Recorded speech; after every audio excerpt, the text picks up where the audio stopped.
사망 권세에 깨뜨리고 부활하신 우리 주님의 은혜와 평강이 오늘 예배 자리에 나온 저와 여러분들의 삶과 가정 위에 충만하시기를 축원합니다.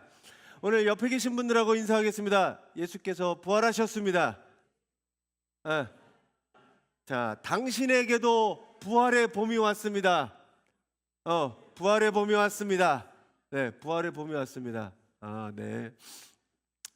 참 부활절이 올해는 조금 빠른 편이거든요. 올해 좀 빠른 편인데 부활의 계절에 사실은 저는 요 앞에 저희 교회 앞마당에 봄 되면 피는 꽃들이 꽤 있습니다. 여러 가지가 있는데 매화는 다 졌어요. 매화 다 지고 지금 자두꽃, 앵두꽃, 수선화, 무스카리, 뭐 민들레 뭐 이렇게 해서 꽃이 여러 가지가 펴 있습니다. 한번 이렇게 구경해 보시고 오늘 특별히 내일 비가 온다는데 갑자기 그 예년보다 한 열흘 정도 벚꽃이 빨리 펴서 오늘 보셔야 될 것 같아요. 오늘 여기 그 저희 안산천에 이따가 저희가 식사하시고 오늘 특별히 우리 같이 계란 전도할 텐데 요 벚꽃 있는 데를 한번 이렇게 쭉 가시면서 벚꽃도 보시고 그리고 계란도 나눠주시기 바랍니다. 예수께서 부활하셨습니다. 그냥 그러고 나눠주세요. 뭐 다른 말 할 필요 없습니다. 주님이 부활하셨습니다. 예수께서 부활하셨습니다. 그러고 나눠주시면 돼요. 매년 저희가 부활절을 맞이하는데 제가 가장 힘든 설교가 부활절 설교랑 성탄절 설교가 제가 항상 힘들어요. 근데 왜 힘든가 돌아볼 때 매년 우리가 맞이하는 이 부활이라고 하는 단어가 과연 얼마나 우리 가슴 속에 다가오는지, 삶의 실제적인 능력이 되는지, 예수께서 부활하셨는데 그 부활하고 내 삶에 이 부활이라는 단어가 전혀 느껴지지 않는 그런 것 때문에 사실 이 부활절이 조금은 남 얘기 같고 다른 사람 얘기 같고 그런가 생각해지지 않나 생각해 보게 됩니다. 인간에게 있어서 가장 해결하지 못하는 그 어떤 영웅도 철학자도 권력자도 해결할 수 없는 문제가 바로 이 죽음에 대한 문제거든요. 사람이 그래서 죽으면 끝난다라고 생각하는 게 일반적인 생각입니다.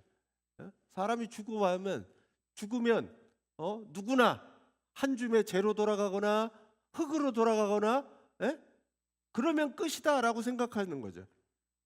죽음이라는 게 인생 가운데 모든 것을 삼켜버리게 되는 블랙홀과 같습니다. 그래서 무덤이라고 하는 것이 인생의 마침표라고 여겨지는 것이 사람들의 인생인 거죠. 특히 한국 사람에게는 이 죽음의 문제가 한국 사람에게는 좀 터부시되게 합니다. 우리는 죽음을 가까이 생각하지 않아요. 죽음을 웬만하면 피하고 멀리 하려고 합니다. 그래서 유일하게 무덤에 대해서 무덤을 멀리하고 무덤 근처에 집값 떨어진다고 난리치는 나라가 이 나라예요. 특히 제가 4월 16일이 다가오니까 지난주에 기억 선포식에 제가 다녀왔습니다. 요때 되면 4월 16일 요때 되면 그 세월호 부모님들은 정말 돌아버릴 것 같다고 얘기하시더라고요. 꽃이 피고 그러면 그때의 생각들이 다시 또 떠올라. 올해가 12주기입니다. 벌써 12년이 지났어요. 그런데도 불구하고 아직 그들의 마음의 상처들은 해결되지 않았습니다. 근데 저는 제가 안산 땅에 온 지 딱 1년 만에 그 사건이 이루어졌거든요. 가장 세월호에 대해서 반대하는 사람들이 어디냐 하면 안산 사람들이에요. 왜 그러냐면 납골당 얘기가, 제가 여기 길거리에 스피커 켜놓고 납골당 어쩌고 저쩌고 제가 경찰에 몇 번 신고했어요. 저것들 안 잡아가냐고. 문제는 납골당이 아니에요. 이거는 자, 여러분들 안전공원이라고 하는 거예요. 안전공원. 우리 아이들 300명이 안전에 의해서, 불감증에 의해서 그렇게 많이 죽어갔어요. 그러면 앞으로는 그런 일이 발생하지 않도록 더욱더 안전에 신경 쓰자고 하는 거예요. 그래서 공원을 만드는 겁니다. 그걸 납골당이라고 막 우기고 집값 떨어진다고, 그게 뭔 대수라고. 그 사람들의 아픈 가슴을 후벼 파는 거? 저는 그거는 사람으로서 옳지 못하다고 생각하고, 특별히 기독교인은 그러면 안 된다고 생각합니다. 여러분들이 함께 울어주고 함께 웃어줄 수 있는 그 마음이 있었으면 좋겠습니다. 정치를 떠나서 자꾸 정치가 개입하면 뭐가 되냐면 좌우로 나누려고 그래요. 진보와 보수로 나눠지려고 그래요. 정치가 나누려고 하는 게 정치가 아니거든요. 최소한 사람의 아픔에 있어서는 우리가 거기에 대해서 정치적인 판단을 유보하고 그 아픔에 공감할 수 있는 그런 마음을 가지셨으면 좋겠습니다. 다음 주에 저희가 그래서 노란 꽃을 여기서 나눠줄 겁니다. 저희 나눔 행사할 건데 여러분들도 노란 꽃을 드릴 테니까 집에 가서 키우시고 노란 꽃을 보면서 한 번쯤은 기도해 주셨으면 좋겠어요. 이 부모, 자녀를 잃은 부모의 슬픔을 나는 알지 못하지만 하나님께서 저들을 위로해 달라고, 이런 기도는 우리가 할 수 있잖아요. 그런 기도를 하셨으면 좋겠습니다. 사람에게 이 죽음의 문제는 누구도 해결할 수 없습니다. 죽음 앞에 누구도 두려움에 떨고 목숨만 살려달라고 하는 거잖아요. 오늘 본문에 나와 있는 마리아와 제자들도 사실은 우리와 똑같은 사람들이었습니다. 3년 동안 그들은 예수님을 목숨을 걸고 따라다녔고 자기의 모든 것들을 버려두고 주님을 따라다녔습니다. 근데 예수께서 십자가에 돌아가시면서 그들의 꿈도 희망도 미래도 함께 사라져 버렸습니다. 주님이 십자가에서 내려와 무덤으로 들어갔을 때 그들의 모든 꿈과 희망도 다 무덤에 묻히고 말았습니다. 그래서 제자들은 이제 포기하고 고향으로 돌아가기도 하고, 그리고 예수 죽음을 피해서 숨어 있었습니다. 오늘 성경 말씀은 인류 최대의 이 반전을 선포하고 있습니다. 바로 무덤이 비어졌다라는 이야기입니다. 빈 무덤 사건, 이것이 바로 죽음을 처음으로 이기신 예수님의 모습이었습니다. 여기 있죠? 요 가운데에 보면 빈 무덤, 이게 바로 기독교의 상징입니다. 오늘 이 빈 무덤이 우리에게 던지는 세 가지 메시지를 통해 여러분들이 이 부활을 직접 삶으로 경험하시기를 간절히 바랍니다. 자, 오늘 말씀에 보면 자, 성경 말씀에 이렇게 시작합니다. 같이 한번 읽어주세요.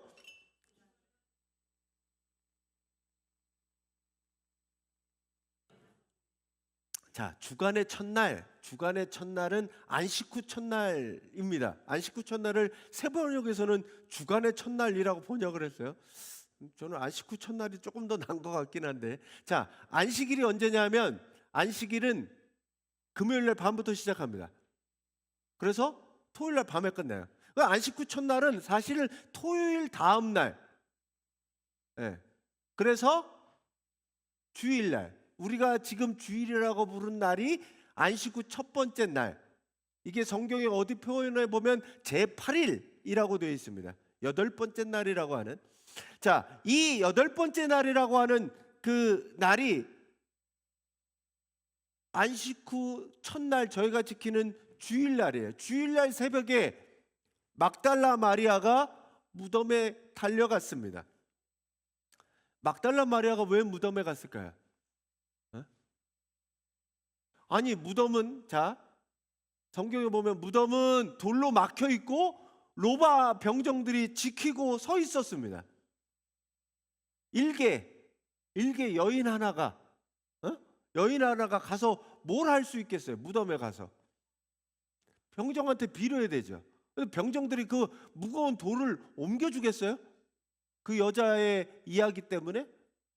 근데 이 아무것도 가서 할 수 없음에도 불구하고 막달라 마리아가 무덤에 그냥 무작정 달려갑니다. 뭐 오이를 들고 달려가는 것 같아요. 달려갑니다. 왜 달려갔냐라고 하는 거예요. 왜 무덤에 갔느냐? 무엇이 막달라 마리아로 무덤에 가게 했느냐라고 하는 겁니다. 네? 오늘 이 막달라 마리아가 예수님이 살아계심을 믿고 알고 간 것도 아니에요. 나중에 얘기들을 이렇게 보면 그냥 갔어요. 그냥 갔어요. 마리아의 무엇이 예수님을 향해 가게 했느냐? 우리가 그 간절함, 그 사랑의 마음이 바로 이 막달라 마리아를 움직였다는 거죠. 부활의 주님이 누구에게 나타나시느냐? 가만히 앉아서 계산하는 사람, 아무것도 하지 않는 사람, 그런 사람에게 부활의 주님이 나타나는 게 아니에요. 자기가 인생의 어두운 밤을 살고 있음에도 불구하고 주님을 향한 발걸음을 옮기는 사람, 그분을 향한 설렘과 두려움, 그분을 만나고 싶다고 하는 그 마음에 있는 사람을 주님은 만나 주신다는 겁니다. 4절에 보면 베드로하고 예수님이 사랑하는 제자 누군지는 나와 있지 않아요? 예수님이 사랑하는 제자가 4절을 보면 소식을 들어요. 그러니까 막달라 마리아가 가서 보니까 무덤이 열려 있었어요. 그리고 이렇게 보니까 주님이 안 보이셨거든요. 그래서 달려갑니다. 제자들한테 달려가요. 거기 보면 달려간다고 되어 있어요. 달려가요. 그리고 제자들한테 얘기했더니 베드로하고 사랑하는 제자가 4절에 뭐라고 되어 있냐면 다름질하더니 라고 얘기합니다. 걸어간 게 아니에요. 걸어간 게. 베드로하고 이 한 제자가 달려갔어요.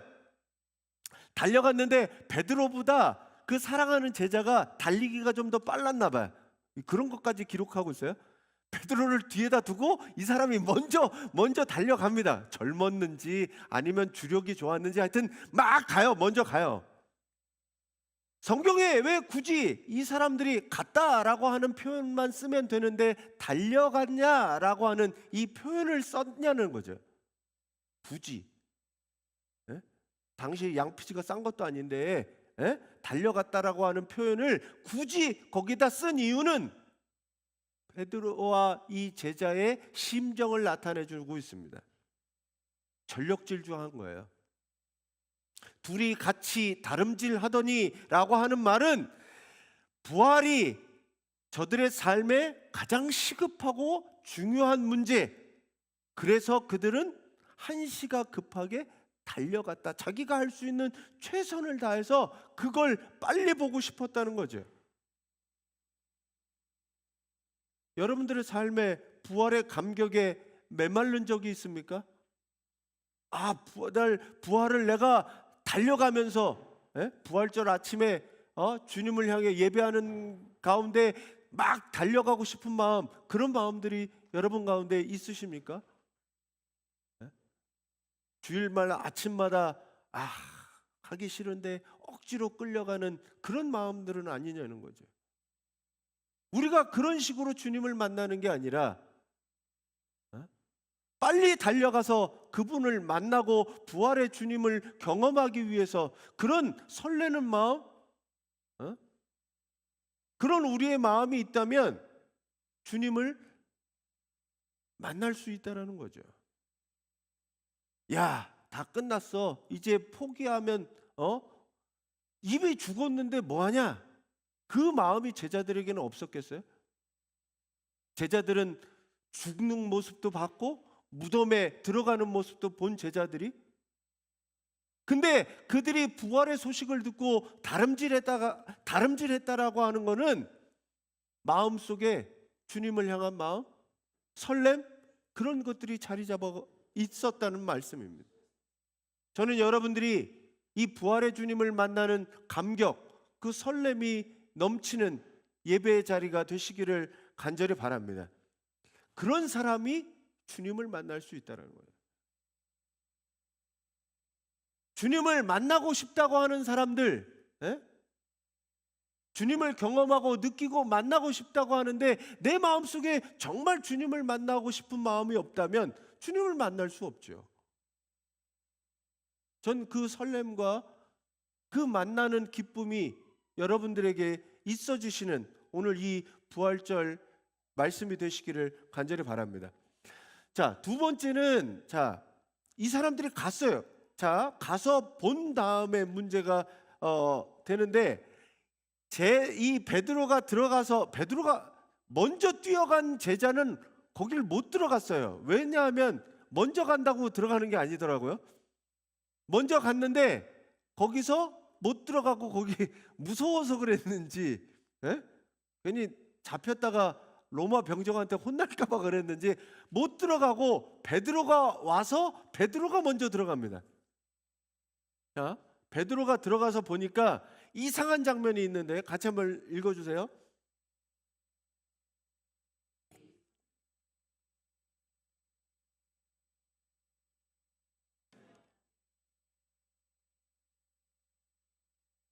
네. 자, 여기 보면 삼배라고 된 데가 영어로 보면 린넨으로 되어 있어요. 린넨. 자, 갔는데 가서 보니까 삼배가 놓여 있었고 싸맸던 수건이 삼배하고 놓여 있지 않고 원래 있던 곳에 개켜 있었다라고 하는 말이에요. 자, 만약에 도둑이면, 여러분들이 도둑이라고 생각해봐. 이 시체를 빨리 옮겨서 어떻게 해야 된다라고 생각하는 도둑이에요. 밖에 로마 병정들도 지키고 있었을 거고, 이걸 훔쳐가는데 도둑이 훔쳐가고 다 집을 깨끗이 정리하고 그러고 가요? 제 옛날에 도둑 맞았던 집을 한번 가본 적이 있는데 서랍마다 다 열어놓고 꺼서 다 뒤져보고 그러고 그냥 나가요. 그걸 다시 자기가 어지럽혔던 것들을 깨끗이 정리하고 나가지는 않습니다. 근데 여기 보면 시신을 훔쳐갔다라고 하면 말이 안 되는 게 한 곳에 개켜 있었다는 거예요. 그 세마포가 그렇게 짧지 않거든요. 수건이야 뭐 이렇게 이 정도면 개키겠지만 사람을 싸맸던 삼배는 그리 짧지 않아요. 근데 그것이 잘 정리되어 있었다는 거죠. 마치 잠에서 깨어난 사람이 이부자리를 정리하듯이 주님께서 죽음의 잠에서 깨어나 친히 자기가 덮고 있던 것들을 잘 정리하셨다는 거죠. 우리의 인생에 때로는 폭풍우를 만나고 배처럼 요동치고 흔들리고 흐트러지는 것처럼 보일 때가 있습니다. 하나님의 살아계시면 내 사업이, 내 건강이, 내 자녀가 어떻게 이렇게 흐트러질 수 있는가 라면서 탄식할 수 있어요. 근데 우리가 기억해야 할 것은 우리가 끝이라고 얘기하는 그 순간에도 하나님은 여전히 모든 상황을 통제하고 계시고 하나님의 계획에 따라 움직인다고 하는 사실임을 기억하시기 바랍니다. 우리는 흐트러 놓을 수 있지만, 내 인생이 뒤죽박죽 될 수 있지만 하나님께서는 조각들을 모아서 하나님의 방법대로 하나님의 시간에 맞게 가장 완벽하게 정돈하실 거라는 이야기입니다. 오늘 빈 무덤에 정돈된 세마포는 우리에게 말씀하시는 겁니다. 내가 세상을 이기었고 그리고 너의 삶을 다스리고 있다. 정돈하고 있다. 하나님은 이렇게 말씀하고 있는 거예요. 주님은 우리의 삶을 여전히 관여하고 계시고 흐트러져 있는 우리의 삶을 잘 계획대로 이끌어 가실 겁니다. 내가 그분께 동참만 하기만 하면, 그분께 내 인생을 맡겨드리기만 하면 그분은 내 인생을 정돈하실 겁니다. 전 여러분들이 이 부활절에 우리의 삶을 다시 한번 돌아보시고 인생을 정돈하시기를 바랍니다. 주님과 함께. 내 꼬인 인생, 뒤죽박죽된 인생 어떻게 정돈하냐 하면, 어떻게 바르게 하냐 하면 주님과 함께 할 때 바로 놓일 수 있습니다. 오늘 이 부활의 주님이 여러분과 함께 하시기를 간절히 바랍니다. 자, 세 번째는 오늘 말씀에 보면 17절 말씀이에요. 17절 말씀 같이 한번 읽어주세요.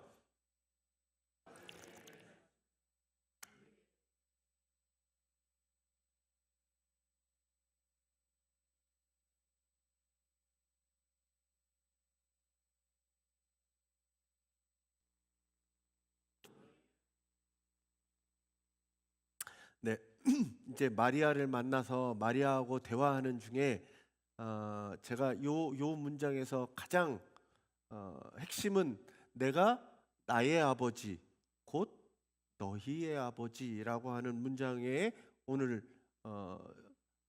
중심을 갖고 얘기를 하려고 합니다. 예수님께서 이전까지는 나의 아버지라고 얘기하셨어요. 아버지께서 나를 부르신 것처럼 나도 너희를 부르노라 이렇게 얘기하고, 이 전까지 부활하시기 전까지 하나님은 나의 하나님이고 내 아버지였어요.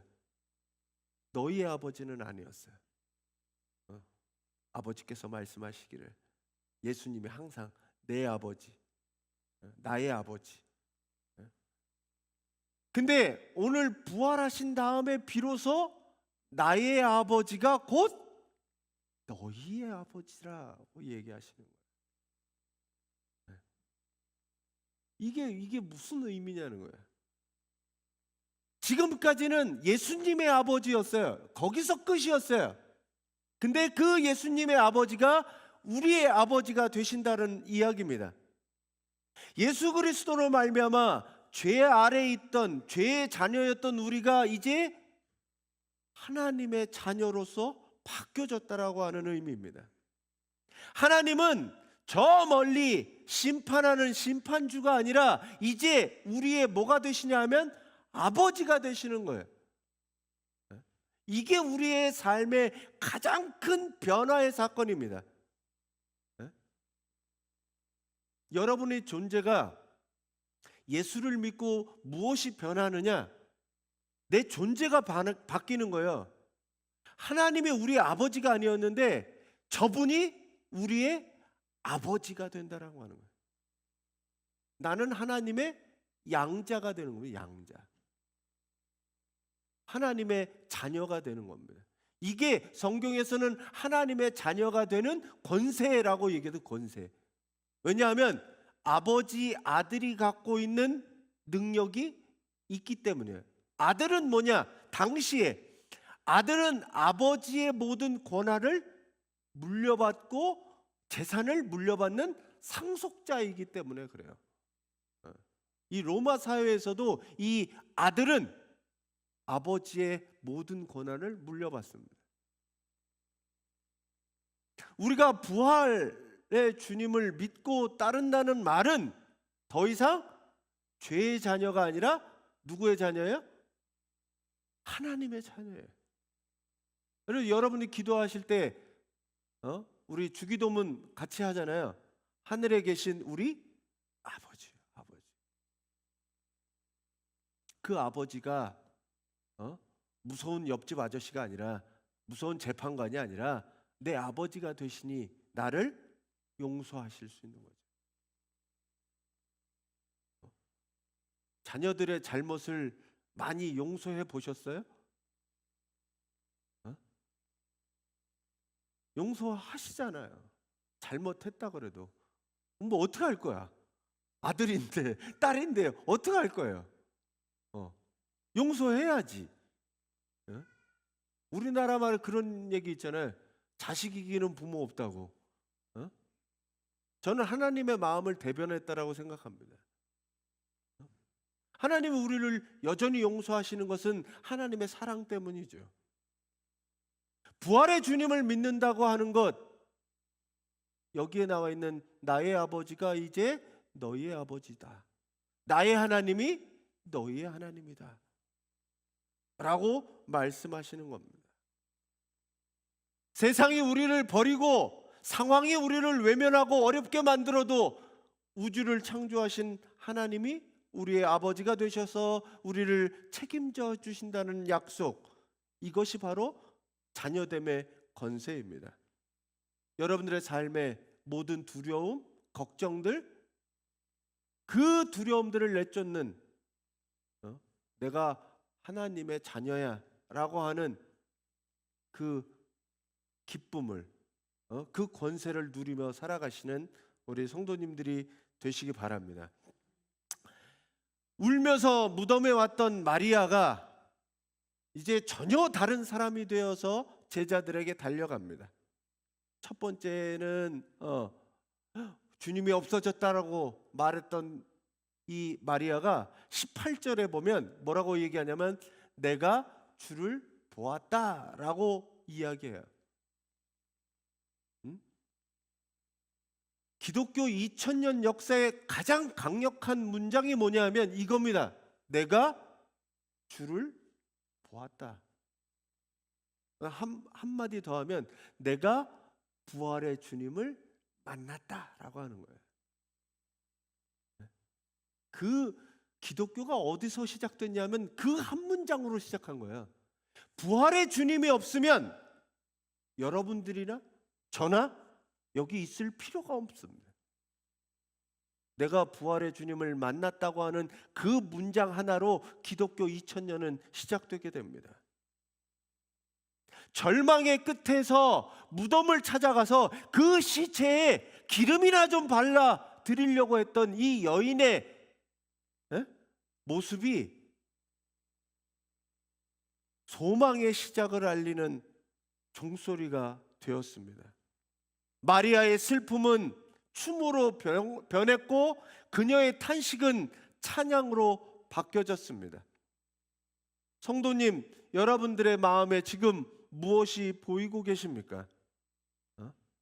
여러분들의 삶을 가로막는 커다란 돌덩이, 갑갑한 내 인생의 여정들, 삶들, 그것이 보이고 있습니까? 야, 더 이상 무덤 죽어서 아무것도 할 수 없어. 그 절망의 무덤 가운데 계십니까? 그 무덤 너머에 비어있는 무덤을 보시고 주님을 바라보시는 우리 성도님들이 되시기를 간절히 바랍니다. 인생의 무덤은 더 이상 끝이 아니라 새로운 시작이 됩니다. 예수께서 그 무덤을 뚫고 나오셨기에 우리를 짓누르는 질병의 무덤, 경제적인 무덤, 상처 입은 관계의 무덤 모두 다 비어지게 될 것입니다. 그리고 오늘 마리아처럼 당당하게 외치시고 바랍니다. 나는 주님을 보았습니다. 내가 부활의 주님을 만났습니다. 이제 내 삶은 주님과 함께 새로운 삶이 시작되었습니다. 그렇게 고백하시는 성도님들이 되시기 바랍니다. 오늘 여러분들의 삶에 이 부활의 능력과 확신이 여러분들의 삶에 지금부터 영원까지 함께 하시기를 간절히 축원합니다.